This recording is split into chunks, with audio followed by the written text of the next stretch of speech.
कीर्ति मारे उत्सुकता के फिर खड़ी हो गई। ये 5वां मर्तबा था, लेकिन इस बार लगा कि सीटी की आवाज सचमुच दूर से काफी नजदीक होती आ रही है और गाड़ी प्लेटफॉर्म में प्रवेश करे इसमें अधिक देर नहीं। घबराहट या चेहरे का पसीना पोंछने के लिए उसने रुमाल टटोला। नहीं था। बेंच पर छूटने की भी कोई संभावना नहीं थी। जल्दी जल्दी में यही होता है, उसने सोचा। वो साड़ी से ही मुंह पोंछना चाहती थी कि तभी एकाएक सारे प्लेटफॉर्म में मुसाफिरों तथा सामान लदे कुलियों की भगदड़ मच गई। हेलो। सहसा उसी समय अपने कंधे पर पड़े स्पर्श से कीर्ति चौकी ही नहीं, धक्क सी रह गई। क्षण के छोटे से खंड में लगा था कि कहीं रज्जन ही ना हो, पर वो थी मिसेस मित्तल। रॉ सिल्क की आसमानी साड़ी में अच्छी तरह कसी कसाई और चुस्त। किसी विदेशी सेंट की बहुत भीनी खुशबू एक क्षण के लिए हवा में ठहर गई थी। अरे, कीर्ति ने जल्दी से हाथ जोड़े। कहाँ जा रही हैं? भोपाल। मिसेस मित्तल ने इतने सहज भाव से कहा जैसे उनका भोपाल जाना रोज रोज की बात हो। और तुम? उनकी आंखें बार बार कंपार्टमेंट की ओर बढ़ते अपने कुली की ओर लगी हुई थी। रज्जन आ रहा है। मिसेस मित्तल के नए रूप वाले प्रभाव से मुक्त होने के लिए कीर्ति एक सांस में कह गई। वैसे पिछले कई घंटे से ये वाक्य उसे भीतर भीतर तंग जरूर कर रहा था, लेकिन इस पल मिसेस मित्तल के अतिरिक्त वो और कोई बात नहीं सोच रही थी। बरसों बाद उन्हें इतना सिंगार पटार किए कीर्ति देखे और खुद उनकी जबानी भोपाल जाने की बात सुने तो फिर अविश्वास की कहाँ गुंजाइश रह जाती है। अच्छा। रज्जन की बात सुनकर एक पांव से जमी और दूसरे से उखड़ती हुई मिसेस मित्तल ने अपनी आंखों को और फैला लिया। पूछ रही थी, इसी गाड़ी से? हाँ। लेकिन रज्जन को लैंड किए तो कई दिन हो गए हैं ना? जाने कौन कह रहा था कि उसे दिल्ली रुकना पड़ गया। आगे कुछ अप्रिय न सुनना पड़े सोचकर कीर्ति ने जल्दी से कह दिया। फिर उन्हें देखती हुई जबरन मुस्कुराई। गाड़ी तब बेतरह चिंघाड़ती और धड़धड़ाती हुई प्लेटफॉर्म में प्रवेश कर रही थी। अच्छा, लौटकर मिलेंगे, कहकर मिसेस मित्तल कब बढ़ गई ये कीर्ति ने गाड़ी की हड़बड़ी में नहीं देखा। उसकी घबराहट अब पहले की अपेक्षा कई गुना बढ़ गई थी। पसीना, गले का सूखना और हलक में चुभने वाले कांटे। उसे अपनी स्थिति उस दिन जैसी लग रही थी जब अंतिम परीक्षा का परिणाम आने वाला था और उसे अखबार की प्रतीक्षा थी। उत्सुकता की मारी वो उस दिन भी स्टेशन आ गई थी। वो आगे चली जाए? क्या भीड़ या धक्का पेल की परवाह किए बिना निकल जाए? एक बार कीर्ति ने सोचा, लेकिन एक सिरे से दूसरे सिरे तक उमड़ते लोगों के सैलाब को देखकर हिम्मत छूट गई। वहां भी एक जगह खड़े रहने के बावजूद वो नाहक कई धक्के खा चुकी थी। और रज्जन को वो पहचान भी सकेगी? पिछले कई दिनों की तरह आज फिर आशंका उठी। अथवा क्या उसे दूर से ही देखकर रज्जन पहचान लेगा?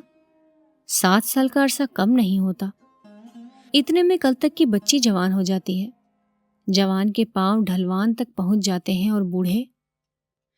वो कई दिनों के चुने हुए उस स्थान पर खड़ी थी जहां से ट्रेन के लोग और बाहर जाने का रास्ता दोनों ठीक ठीक दिखाई दे सके। भीड़ रोज जैसी थी, गए साल जैसी या शायद गुजरे हुए उन 7 बरस जैसी। कोई भी मौसम हो, चाहे जैसा दिन या घड़ी, यात्राओं का क्रम कभी नहीं टूटता। अब भी स्टेशन आओ, भीड़ का एक ही रूप दिखाई देता है। अपने अपने सामान, मित्र या परिवार से लदे फंदे लोग जो जाने कब से चढ़ या उतर रहे हैं। प्लेटफॉर्म में प्रतीक्षा करते वही आत्मीय और प्रियजन, जिनमें से कुछ तो खिल उठते हैं और अनेक। रज्जन, रज्जन, रज्जन, रज्जन, रज्जन, रज्जन।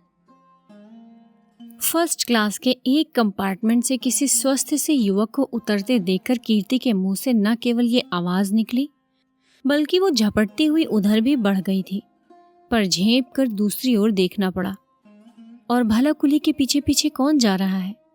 वो ग्रे कलर के सूट वाला, ठेले के पास खड़ी स्कर्ट वाली लड़की के पीछे वो, और फिर हर गुजरने वाले चेहरे को जल्दी जल्दी झपकती आंखों से पकड़ने की कोशिश और पीछा।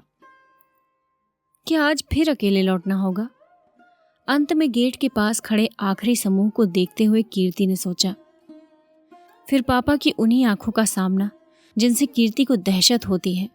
फिर माँ का वही बिसूरना जिसे सुनकर उसकी आंखें गीली होती हैं। फिर वही तनाव। क्यों? थोड़ी देर बाद जब गाड़ी रेंगने लगी तो बावजूद भीड़ भाड़ के जाने कैसे मिसेस मित्तल ने उसे देख लिया था।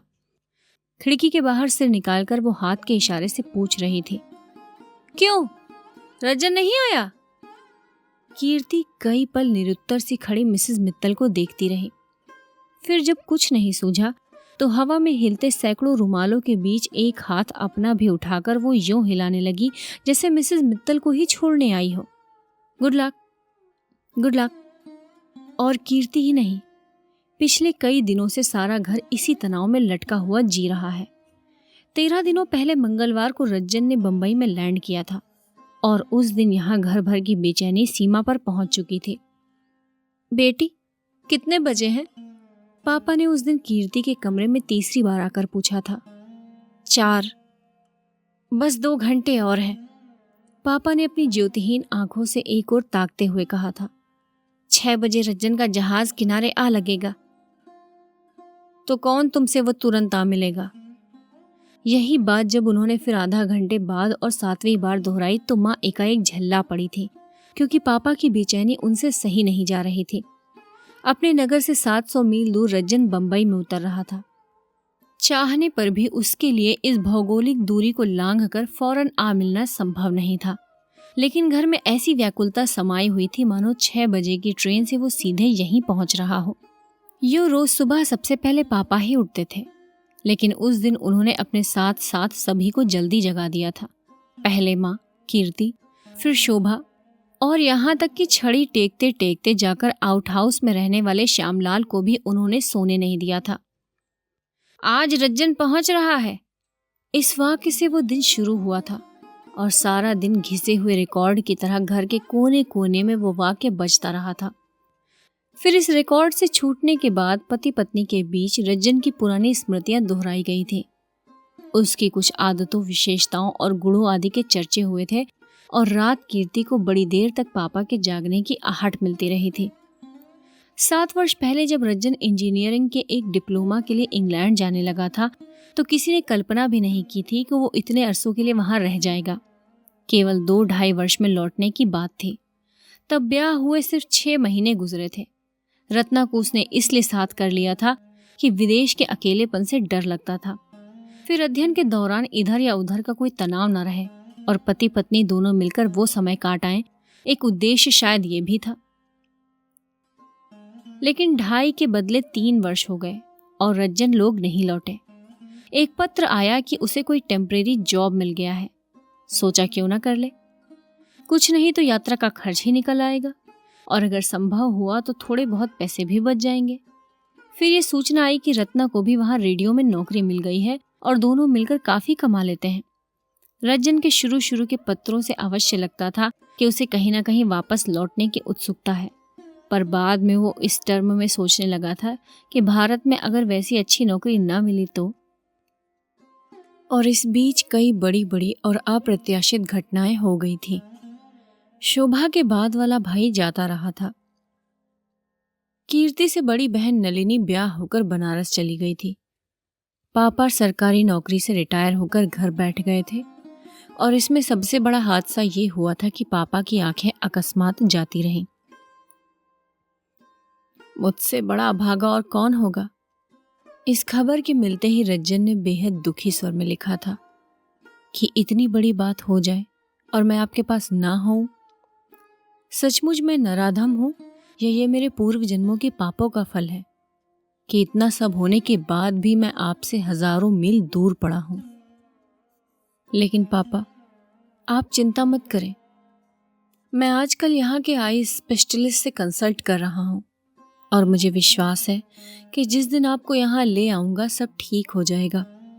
खत सुनकर पापा रो पड़े थे। कीर्ति से पत्र लेकर वो कुछ देर तक उस पर यूं हाथ फेरते रहे मानो उंगलियों में आंखें उतर आई हों।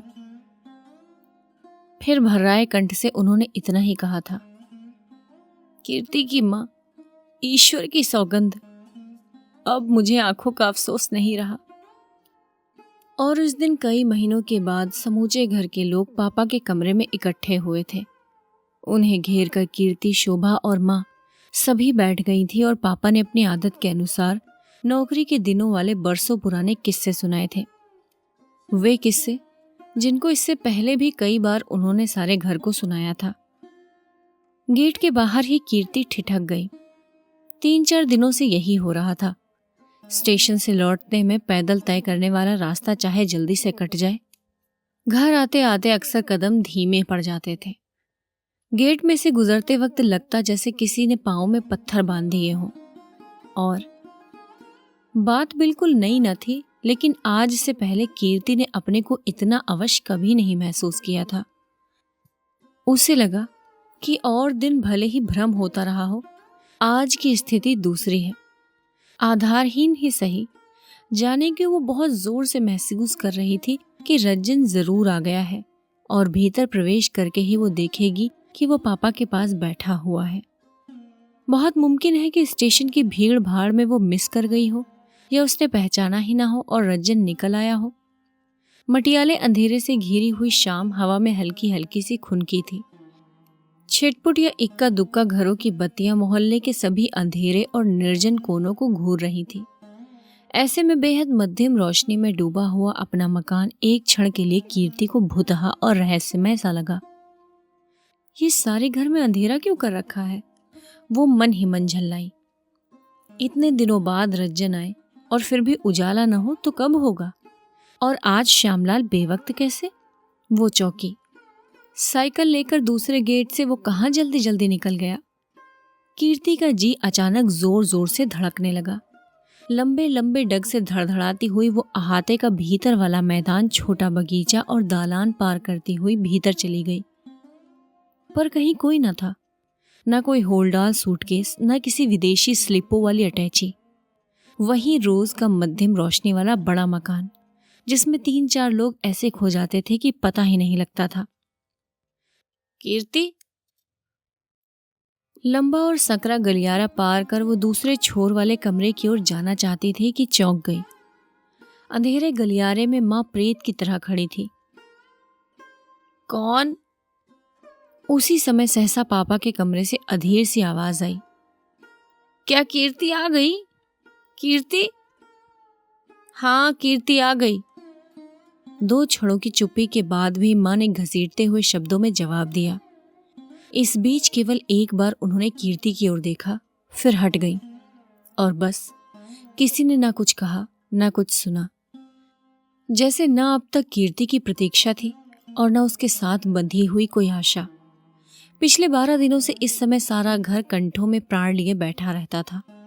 पल पल कीर्ति की बाट देखी जाती थी। पहले 2 दिन स्वयं पापा स्टेशन तक चले गए थे। बंबई से आने वाली कई गाड़ियां उन्होंने देखी थी। वो तो बाद में पता चला था कि रज्जन यहाँ आने के बदले सीधे दिल्ली चला गया था, रत्ना के घर। और कई बार बदले हुए तथा स्वयं निर्धारित किए कार्यक्रम के बावजूद आज 13वें दिन भी रज्जन का पता नहीं। अपने कमरे में पहुंचकर बहुत देर तक कीर्ति को लगता रहा कि आज भी माँ दबे पांव जरूर आएगी। शायद और दिनों की तरह पापा के कान बचाकर धीरे से कहे, कीर्ति जा, रज्जन को एक तार और करा। इसने तो खेल बना रखा है। अरे अगर यहाँ ना आना था तो ना आता, लिख लिख कर सबको परेशान करने की क्या जरूरत थी। पिछले 2 तार ऐसे ही हुए थे और गए दिन जो ट्रंक लगाया जा रहा था उसके पीछे भी यही था। पर सचमुच माँ नहीं आई। खाने की सूचना लेकर शोभा पहुंची थी। आज मिसेस मित्तल मिल गई थी। खाने की मेज पर भी जब वही तनाव गिद्ध के डैनों की तरह मंडराता रहा तो कीर्ति ने केवल बात करने के लिए सप्रयास बात शुरू की। कहाँ? उदासीन भाव से माँ ने पूछा। स्टेशन पर। अच्छा, वो भोपाल जा रही थी, कहकर कीर्ति ने तत्काल माँ की ओर देखा। उसका अनुमान ठीक था। मिसेस मित्तल के साथ भोपाल का नाम सुनते ही माँ बेतरह चौंकी। मुंह की तरफ बढ़ता उनका हाथ सहसा रुक गया, जैसे अचरज भरी घटना की खबर दी गई हो। सा आश्चर्य पूछा, किसने कहा? वो खुद कह रही थी। विश्वास करने के प्रयास में माँ कीर्ति को घूरती रही। एक क्षण के लिए उनकी आंखों में अजब सा भाव तैराया। जाने वो छोटी सी खुशी का था या अचानक लगे हल्के से धक्के का। कीर्ति से आंखें हटाकर ठिठका हुआ झूठा हाथ लिए दो एक पल वो अंधेरे कोने को घूरती रही। फिर यही होता है का भाव लिए चुपचाप खाने लगी। उस दिन जिसने मिसेस मित्तल का उतना दृढ़ स्वरूप देखा हो, उसके लिए सचमुच ये विश्वास करना कठिन है कि आखिर वो उस बिंदु पर आ गई जिसका बरसों से वो अकेले दम पर विरोध कर रही थी। यो पड़ोसी जैसी पड़ोसी मिसेस मित्तल नहीं थी। एक तो घर उनका दूर था और दूसरे स्वभाव से वो रूखी और घमंडी लगती थी।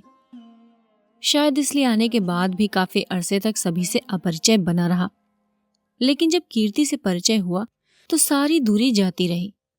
वो रहस्य भी नहीं रह गया जो उनके बारे में पहले दिन से मोहल्ले ही नहीं सारे नगर में बना हुआ था। विवाहिता और पराये शहर की होते हुए भी उन्होंने इस नई जगह में आकर नौकरी कर ली थी। यहाँ उनका ना कोई रिश्तेदार था न कोई परिचित। बहुत सीधे साधे ढंग से एक कमरा लेकर वो अकेली रहती थी। अकेली ही नहीं, अलग थलग और सभी से कटी हुई।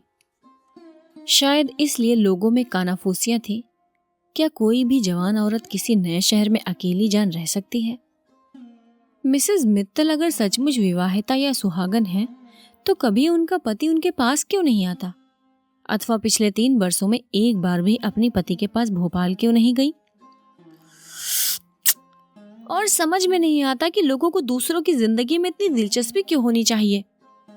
कीर्ति से पहली या दूसरी भेंट पर ही अत्यंत दुखी होकर मिसेस मित्तल ने कहा था, क्या मैं हर किसी से ये बताती फिरूं कि मैं ब्याहता या सुहागन हूं, कि हम पति पत्नी में कितना प्यार है?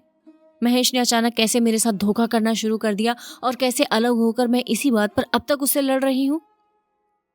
और उस दिन कीर्ति ने पहली बार जाना था कि इस भूखमरी दुनिया में आज भी ऐसे लोग हैं जो टूट भले ही जाएं, झुकना या समझौता करना नहीं जानते। अगर प्रेम विवाह के 1-2 साल बाद ही महेश किसी रूप जाल में उलझकर नए अफेयर में फंस जाए तो मिसेस मित्तल जैसी कोई भी स्वाभिमानी औरत और क्या कर सकती थी? कीर्ति को लगा जैसे वो अकेली नहीं, चुपचाप कौर उठाती हुई माँ भी आज उसी दिन की बात सोच रही है। उस दिन जब शोभा के बर्थडे के बाद मिसेस मित्तल आई थी। घर में बीते हुए एक छोटे से उत्सव के अवशेषों के बीच उस दिन माँ को जाने क्या सूझी कि ट्रंकों में एक जमाने से बंद ढेर से पुराने और कीमती कपड़े वो निकाल लाई थी। फिर उन्होंने मिसेस मित्तल के सामने फैलाकर बैठते हुए पूछा था, तुम्हें रफू करना आता है? मिसेस मित्तल ने हंसकर ना ही कर दी थी। ये मेरे शादी के कपड़े हैं, माँ बोली थी, कुछ शायद उससे भी पहले के। रखे रखे फटते देखकर जी दुखता है।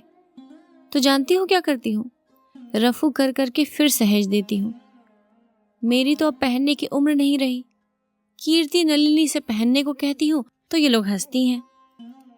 मिसेस मित्तल एक एक साड़ी का पल्ला लेकर उन पर किया हुआ सोने चांदी का काम देखने लगी थी। तुम भोपाल कब जा रही हो? और बीच में बिल्कुल अचानक बिना किसी प्रसंग के माँ ने पूछ दिया तो कीर्ति ने स्पष्ट देखा कि मिसेस मित्तल का चेहरा एकदम उतर गया है। अपने को जैसे तैसे संभाल कर उन्होंने सूखे होठों से जवाब दिया था, अभी तो ऐसी कोई बात नहीं। क्यों? क्यों क्या?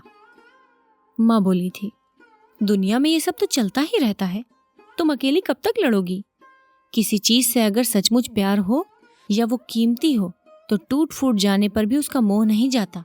मुझे देखो। और फिर पुराने कपड़ों वाले उदाहरण के अतिरिक्त उनकी ढेरों दुनियादारी की बातें, जिनमें से हर एक का इशारा बस एक और ही जाता था। यहाँ तक कि अंत में मिसेस मित्तल घबरा कर किसी बहाने से कीर्ति के कमरे में उठाई थी। एकांत में कीर्ति के सामने उन्होंने आंसू पोंछे थे। क्रोध और अपमान से तमतमाया चेहरा लिए वो बड़ी देर तक चुप रही थी। और जब माँ के ही स्वर में कीर्ति ने तसल्लियाँ देनी चाही थी तो आवेश में आकर उन्होंने अपने जूड़े में खूंसा फूल निकाल लिया था। वो कुछ देर तक उसकी पंखुड़ियों को सहलाती रहीं, मानो कोई गहरा सा जवाब देने के पहले अपने शब्दों को तोल रही हो। अंत में उसकी एक पंखुड़ी को नाखून से चीरकर भरे गले से पूछा था, इसे रफू कर सकती हो? और कीर्ति को हाथ खींचते हुए देखकर माँ ने सहसा टोक दिया था, तूने तो कुछ खाया ही नहीं। बस। कीर्ति अनमने भाव से उठी और हाथ धोने के लिए वॉश बेसिन की तरफ बढ़ी। सोने से पहले बत्ती बुझा देना। जाती हुई कीर्ति को माँ ने रोज की तरह हिदायत दी। नाहक मुझे परेशान होना पड़ता है, और शोभा अगर जिद करे तो अपने पास ही सुला लेना, अच्छा? रज्जन के बारे में कोई बात नहीं, एक शब्द भी नहीं। रात कई बार कीर्ति को भ्रम होता रहा कि माँ उसके कमरे में आई है। वो कई बार अचकचा कर उठी, लेकिन रात के सन्नाटे में पापा के कमरे से खांसने और बार बार बेचैन करवटें बदलने के अतिरिक्त और कोई आहट नहीं आ रही थी। लेकिन 13 दिनों से जिस रज्जन के आने की इतनी धूम थी, वो आया तो तब जबकि उसे लेने के लिए घर की दहलीज पर कोई भी नहीं था। सुबह के 3 बजे थे और सारा घर सो रहा था। कीर्ति से खबर सुनते ही पापा हड़बड़ाकर उठ बैठे। अपनी छड़ी के लिए एक पल वो हवा में हाथ चलाते रहे, फिर कीना के जवान पत्तों की तरह बाहें फैलाकर थरथराते हुए खड़े हो गए। रज्जन ने आगे बढ़कर उनके पांव छुए। पीछे पीछे रत्ना थी। तूने तो बड़ा इंतजार कराया। अपने चरण छुए जाने के बीच मां कहना चाहती थी। यहां तो कई दिनों से ये हाल है कि, पर कहाँ नहीं गया, किसी से कुछ नहीं कहा। तभी वहां शोभा आ गई और बरसों बाद हम उम्र भाई बहनों के मिलने का शोर सारे घर में गूंजता हुआ पास पड़ोस तक जा पहुंचा। अरे शोभा, तू इतनी बड़ी हो गई। और क्या, उतनी ही बनी रहेगी, माँ बोली। रत्ना, तुम्हें याद है, रज्जन ने कहा, ये कितनी सी थी और कीर्ति को तो देखो, कमबख्त तो अच्छी खासी महिला बन गई है। और जो मैंने एमए पास कर लिया है वो, कीर्ति बोली। लेक्चरर हो गई हूं वो, तुम लोगों के बराबर कमाने लगी हूं वो, इसमें से किसी की बधाई नहीं। रज्जन, इस बार तो मुझे भी अपने साथ इंग्लैंड ले चल। अच्छा अच्छा, रज्जन ने चिढ़ाया, कभी आईने में अपनी शक्ल देखी है? और उस धमाचौकड़ी में कीर्ति के अतिरिक्त किसी ने नहीं देखा कि पापा की उठी हुई बाहें कैसे नीचे गिरी। देखो मैं तुम सबके लिए क्या क्या लेकर आया हूं। फिर बीच में ही उठकर रज्जन ने ट्रंक खोला और माँ के मना करने तथा ये कहने के बावजूद कि दिन में देख लेंगे, उसने एक एक करके सारी चीजें उत्साहपूर्वक फैला दी। पापा के लिए ऊनी कोट, माँ के लिए कार्डिगन, शोभा के लिए नए प्रकार के खिलौने और कीर्ति नलिनी के लिए स्वेटर तथा स्कार्फ। रत्ना ये बताती रही कि उन प्रेजेंट्स के एक एक पीस के लिए उन्होंने लंदन में कितनी कितनी दुकानें देखी थी और कितने अंबार में से पसंद किया था। पापा ज्योति विहीन आंखों से अपने ही परिवार को घूरते हुए अपरिचितों की तरह सुन रहे थे। अगला दिन कीर्ति के घर ऐसे आया जैसे बरसों पहले कभी आया करता था। सुबह से मिलने बैठने वालों का तांता लग गया। उनमें पापा के मित्र थे, माँ की परिचित महिलाएं थीं, कीर्ति शोभा की सहेलियां थीं और सबसे अधिक संख्या थी रज्जन के उन दोस्तों की जिनके साथ उसने बचपन और स्कूल के दिन गुजारे थे। अब तो तुम्हारा साथ भी फिजूल है, दोपहर को दिन रात के संग संग बैठने वाले शर्मा जी ने कहा तो पापा एकाएक चौंके। क्यों? अरे भाई, अब तुम यहां हो ही कितने दिन? दूसरे मित्र सक्सेना ने कहा। चंद दिन ही तो ना, रज्जन आ गया है, तुम्हें अपने साथ ले जाए बिना थोड़े ही मानेगा। अच्छा वो?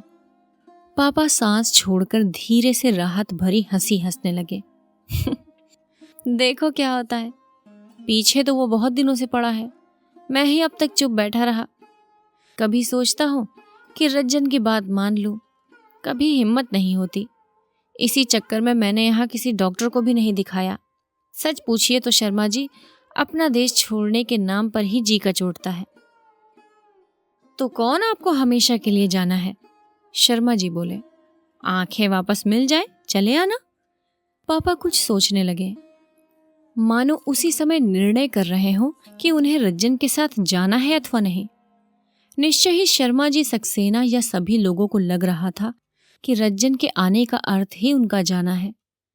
पत्नी बच्चे ही नहीं, स्वयं उन्होंने ये बात कई लोगों से कह रखी थी। लेकिन आज जिस वास्तविकता का पता शर्मा जी, सक्सेना या बाहर वालों में से किसी को नहीं था, उसे याद कर उन्हें अजीब सी व्याकुलता हो रही थी। मन की चिकनी और बेहद विचलन भरी दीवार पर जो सांप की तरह चढ़ और गिर रहा था, वो ये भय था कि कहीं रज्जन अपने पत्र की बातें भूल तो नहीं गया। आने के बाद से आंखों के बारे में औपचारिक सी पूछताछ के अलावा और कोई बात ही नहीं हुई थी। उफ, होगी, लड़का है, बरसों बाद आया है, पहले उसे दम मारने की फुर्सत तो मिले। रात को जब माँ ने उनसे खाने के लिए कहा तब भी वो शायद उसी मुद्रा में बोले थे, रज्जन को आने दो, उन लोगों का कोई ठीक भी है। माँ ने कहा, सैर सपाटे को गए हैं, जाने कब तक आते हैं। आखिर आएंगे तो, पापा बोले। कीर्ति शोभा को भूख लगी हो तो खिला दो। पर जाने क्यों भूख किसी को नहीं थी। पिछली रात की तरह सभी उस रात भी 11 बजे तक रज्जन रत्ना की प्रतीक्षा करते रहे। इस कोशिश में शोभा भूखी ही सो गई और तब भी उठाए नहीं उठी जबकि वो लोग लौट आए। पार्टियां और पिक्चरें, पहली दोपहर को छोड़कर 3 दिनों में ना कोई रात खाली गई और ना कोई दिन। पार्टियों और पिक्चरों का सिलसिला मुतवातिर चला और रज्जन को लगता रहा कि कुछ देर से घर आकर उसने सचमुच गलती की है। नगर में दोस्त या मिलने जुलने वाले क्या एक दो थे कि उन्हें आसानी से निपटा दिया जाता। वहां तो जिसके साथ कुताही करो उसे ही शिकायत हो रही थी। रज्जन जाने की कह रहा था। उस रात कीर्ति ने पापा के कमरे में मां को कहते सुना। किसके जाने की? मेरे लिए? पापा ने चौंक कर पूछा। नहीं, दूसरी ओर देखकर मां धीरे से बोली। उसके अपने ही जाने की बात थी। कह रहा था उसे जल्दी लौटना है और दिल्ली में भी 1-2 काम है। बड़ी देर तक पापा ने कुछ नहीं कहा। ये लोग नलिनी के पास बनारस जा रहे थे ना? अब नहीं जा रहे। क्यों?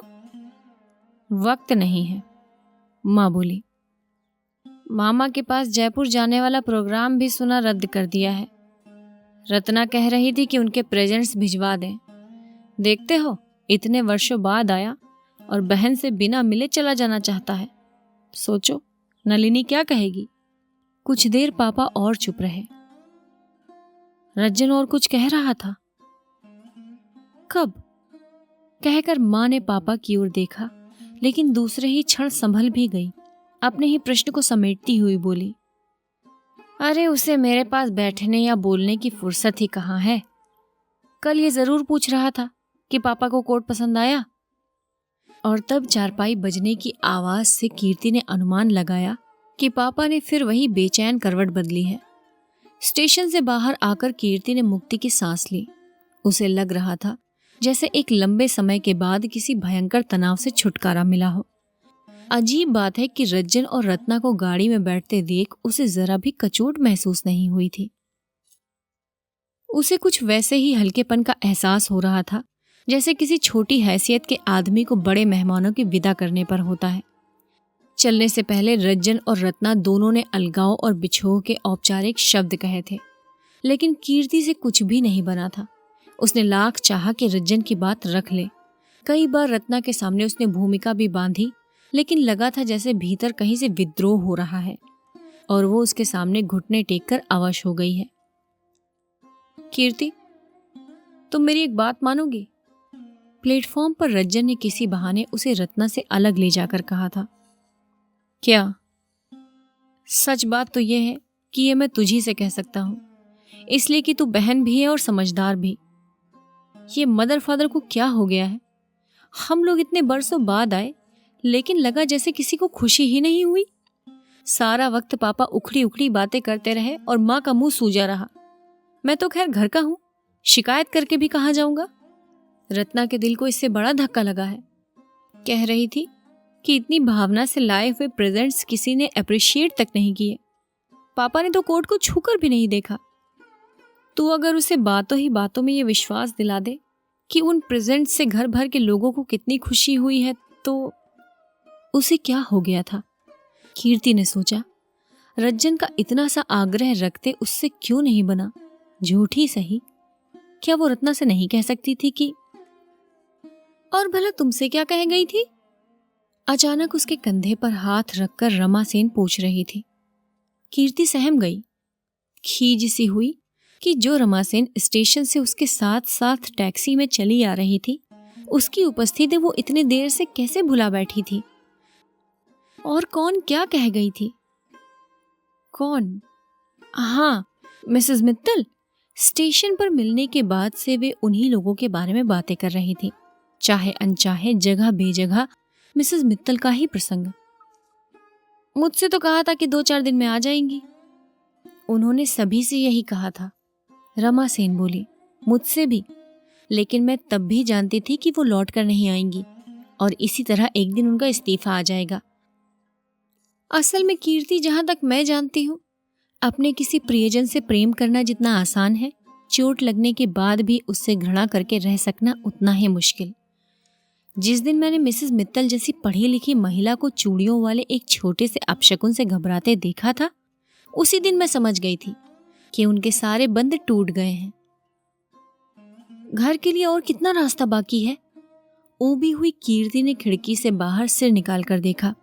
उसे कम से कम उस समय मिसेस मित्तल वाली चर्चा में जरा भी रुचि नहीं रह गई थी और रमा सेन की बातें बेतरह थका रही थी। फिर वही अपने ही घर में प्रवेश करने का भय।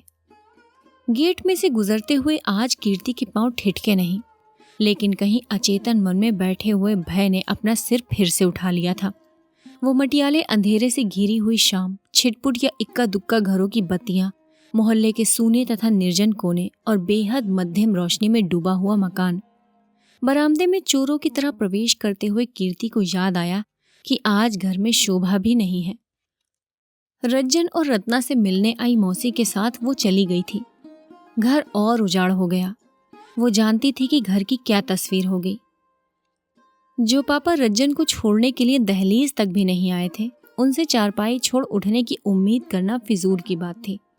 और माँ किसी अंधेरे कोने में चटाई डाले पड़ी होंगी। कीर्ति थक गई थी। अच्छा हुआ कि आज शोभा भी नहीं थी। वो चाहती थी कि माँ या पापा किसी का भी सामना किए बिना सीधे अपने कमरे में भागे और बिस्तर पर टूट पड़े। उसने अंधेरा गलियारा पार भी कर लिया था, लेकिन पापा के कमरे में फूटने वाली रोशनी ने उसे सहसा चौंका दिया। गुजरते गुजरते भी वो पापा के कमरे के पास ठहर गई। कौन? उसी समय भीतर से पापा की आवाज आई। कीर्ति भयभीत चोरों की तरह दीवार से सटकर खड़ी हो गई। कोई नहीं है, एक क्षण बाद इधर की आहट लेकर माँ ने आश्वस्त करते हुए कहा। अच्छा, मुझे लगा जैसे कीर्ति आ गई। सुनकर कीर्ति से बिल्कुल रहा नहीं गया। कोई पापा होता है तो हुआ करे। सोचकर चलते चलते ही सही उसने कमरे में झांक कर देखा तो कई क्षण एक आश्चर्यचकित सी देखती रह गई। पापा ने वही कोट पहन रखा था जिसे रज्जन के रहते उन्होंने छुआ भी नहीं था। सामने कार्डिगन पहने माँ खड़ी थी और उन्हें कंधों से पकड़े कार्डिगन के एक एक हिस्से को अंगुलियों से टटोलते हुए पापा पूछ रहे थे, इसका रंग कैसा है? नीला?